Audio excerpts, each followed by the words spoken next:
Soyez les bienvenus sur le Path of Faith, où nous embarquerons pour un voyage de découverte spirituelle, guidé par la sagesse de la foi et les enseignements de Jésus-Christ.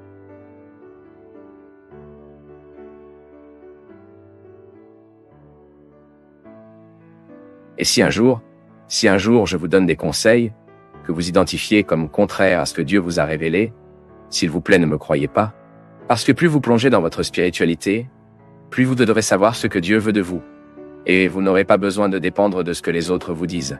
Non? Voyez-vous, femme? Vous voyez, mon garçon? Nous avons entendu cela toute notre vie comme négative, non? À partir d'aujourd'hui, non. Quand quelqu'un parle comme ça, il vous voit, même si elle n'a pas de bonnes intentions, cela me donne des conseils, eh bien, je me verrai. Je vais me regarder. Je saurai qui je suis. Je saurai que Dieu vit en moi et ne m'abandonne pas, et que ce sera avec moi jusqu'à la fin. Amen. Faites-vous un miracle qui réveille la puissance de Dieu en moi. Se réveiller la puissance de Dieu en vous. Vous pouvez tout ce qui vous renforce suffisamment pour craindre ce que vous pouvez affronter suffisamment pour craindre ce qui est le vôtre. C'est pour vivre. C'est pour résoudre. C'est pour vivre l'affrontement. Dieu nous met debout. Vous êtes renforcés avec la puissance de Dieu. Aucun mal ne peut rien faire pour vous si vous n'ouvrez pas les lacunes. Comment avons-nous dit? Quand le diable commence-t-il à avoir accès à nous? Lorsque nous cessons de nous respecter. Quand nous cessons de nous aimer nous-mêmes. L'armure que Dieu fait en nous est la foi et la conscience que vous avez. Le diable, comme l'a dit saint Augustin, est un chien en colère qui aboie jour et nuit, mais qui est lié. Ce que vous devez faire, c'est ne pas l'aborder. Il y a un signe minimum que quelque chose peut être mauvais dans votre vie, peut vider votre énergie, peut drainer votre force. Coupez-vous de la force de l'esprit en vous. L'esprit se prête pour vous. Il a du mal pour vous et devient de plus en plus en forme et ajusté à vos batailles. Tout est passé. Le nom sur chaque nom. Ismo. N'arrêtez jamais de vous battre. Plus de découragement. Sucez l'anémie. Espoir dans nos cœurs. Et beaucoup d'amour pour nous pour surmonter ce qui doit être surmonté. Il était une fois, et c'est presque là, que nous vivons un moment où nous avons perdu beaucoup de gens qui s'aiment. Et maintenant, ce que nous voulons le moins, c'est perdre du temps avec ceux que nous avons. Le temps aux côtés des gens que nous aimons devient l'éternité.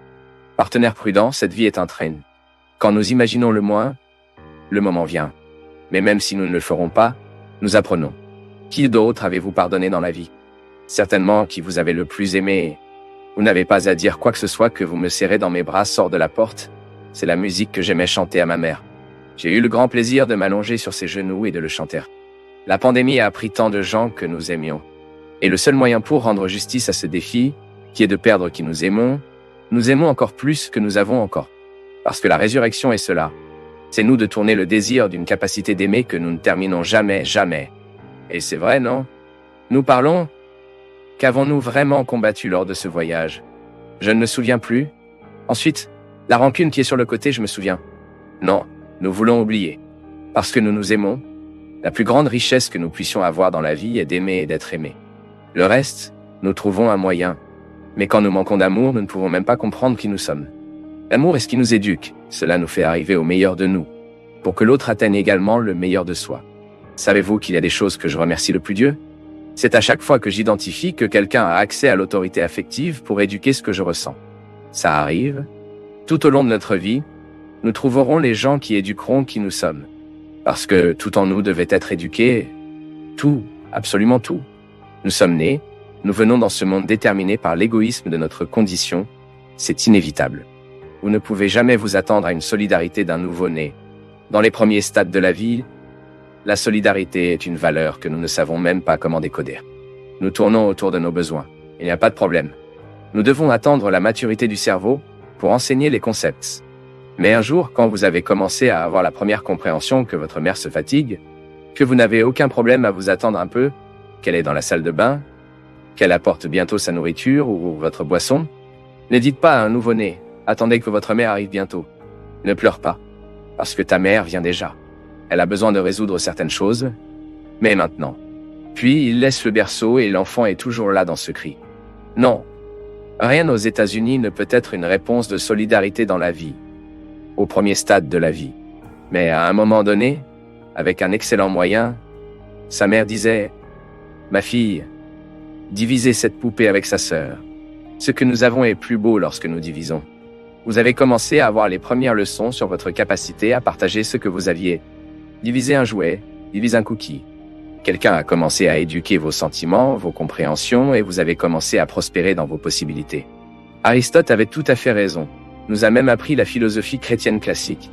A absorbé une grande partie des enseignements d'Aristote. Aristote a dit que lorsque vous regardez une graine, vous voyez toutes les possibilités de l'arbre, mais ce n'est pas une garantie que vous devenez.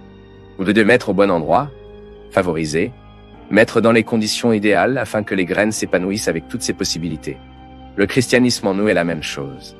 Un jour, vous avez reçu tout cela une semence, dans une graine, le baptême, les premières lignes que vous avez pu comprendre ce que cela signifie d'être chrétienne.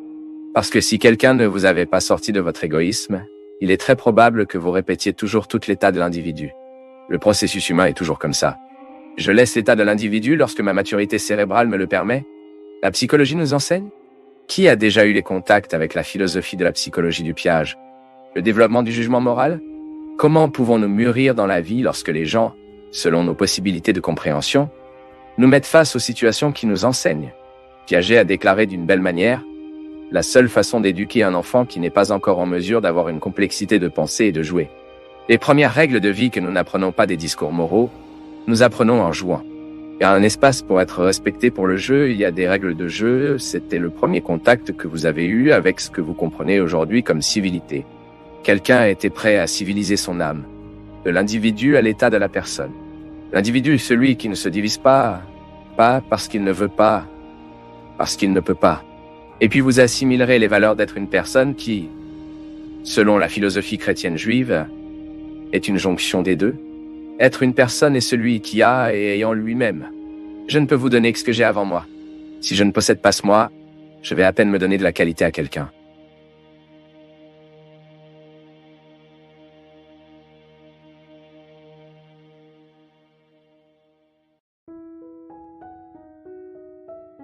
Pour nous du Path of Faith, c'est toujours une joie d'être avec vous en ce moment. Partagez vos perceptions sur le sujet d'aujourd'hui dans les commentaires, montrez votre soutien en aimant la vidéo et aidez à la partager en l'envoyant à vos amis. Abonnez-vous à la chaîne pour rester connecté avec nous et recevoir nos nouvelles vidéos.